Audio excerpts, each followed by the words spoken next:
media obsolete. A media obsolete. The whole media is controlled by a few corporations thanks to deregulation by the FCC. You mean Disney, Fox, Westinghouse, and good old GE? They own networks from CBS to CNBC. They can use them to say whatever they please and put down the opinions of anyone who disagrees. Or stuff about PCBs. What are PCBs? They come from electric power plants built by Westinghouse and GE. They can give you lots of cancer that can hurt your body. But the big shots don't care. They're all sitting pretty thanks to corporate welfare. What's that now? They get billions in subsidies from the government. It's supposed to create jobs, but that's not how it's spent. They use tax and soft money to support congressmen who will vote for weapons programs again and again and let them dump toxic waste where the young ones play. INGE made the bullets that shot JFK.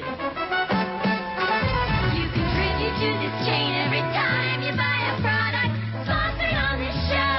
That's what NBC doesn't want you to know. So the next time, please stand by, please stand by, and be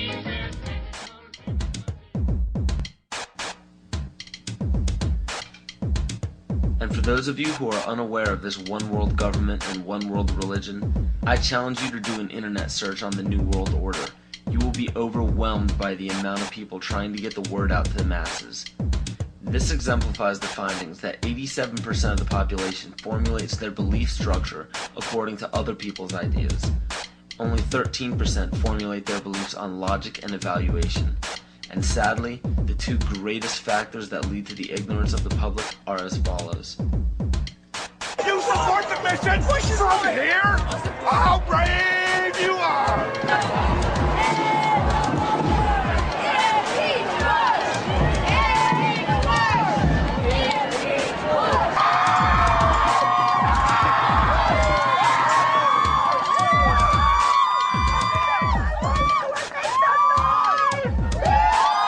Groupthink. We're on our way to a one-world government. Unless we, the people, say no, this will not be tolerated. It is a term to describe a group unwilling to look beyond the overall consensus of the herd. Many times it is out of a lack of drive or ambition to ask original questions to arrive at genuine answers. But more importantly and dangerously, it is also an occurrence that spawns from the fear of looking foolish in front of peers.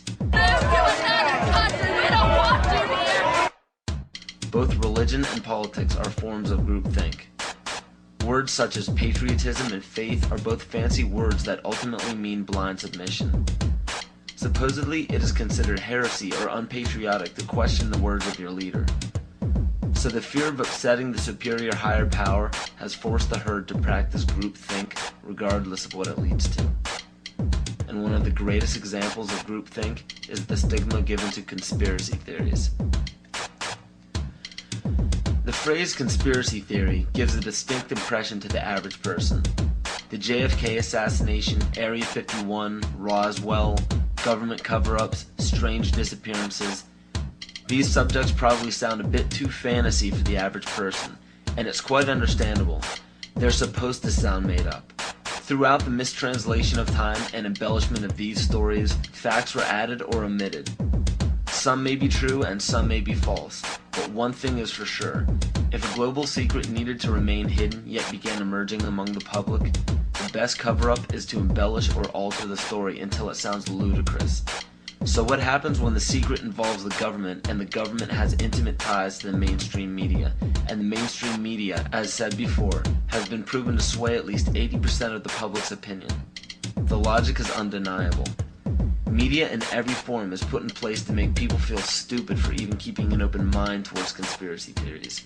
Movies, books, fairy tales, and folklore are all tools to make the average person feel insane for supporting or believing in a conspiracy.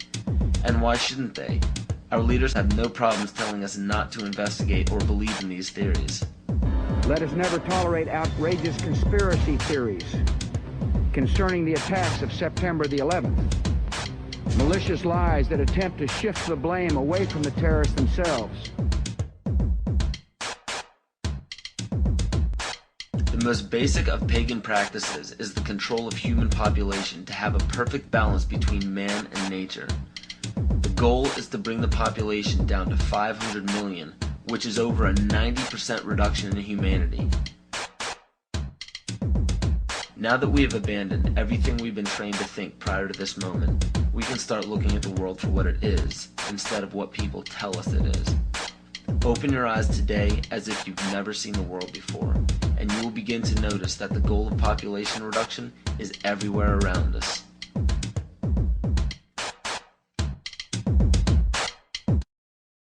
Let me assure you that absolutely nothing that I'm going to tell you is exaggerated, is interpolated, or is imagined. Everything I'm going to tell you is documented.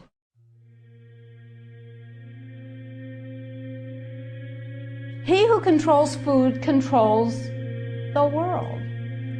Well, they said in 1962, we're going to work toward total global implementation of Codex Alimentarius on December 31st, 2009. They were sort of guidelines.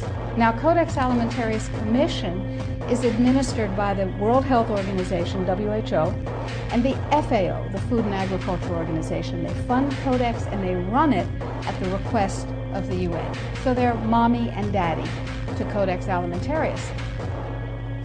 In 1994, Codex, with no notice here in this country whatsoever, declared nutrients, put on your intellectual seatbelts, declared nutrients to be toxins.